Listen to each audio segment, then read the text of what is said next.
Quick, easy recipe with chia seeds to lose weight. Ever heard of chia seeds? Chia seeds come from a desert plant, Salvia hispanica, which is a member of the mint family.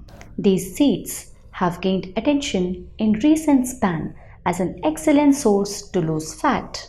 Besides, it helps to improve cardiovascular risk factors such as lowering the cholesterol and blood pressure. Want to lose weight soon? Then try this recipe called Golden Milk Chia Seed Pudding. Several people have claimed it to be helpful. So, here's how you make it. Take 3.5 cups, about 800 ml of non-dairy milk.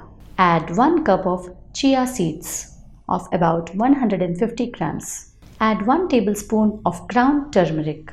Add half tablespoon of ground cinnamon. Include half tablespoon of ground ginger. Add a little amount, that is 1/8 tablespoon of black pepper. Add a pinch of salt. Combine all the ingredients well and whisk it properly. Now place the mixture in fridge for at least 6 hours. Now top it with some of the fruits and consume it daily to lose your weight quickly.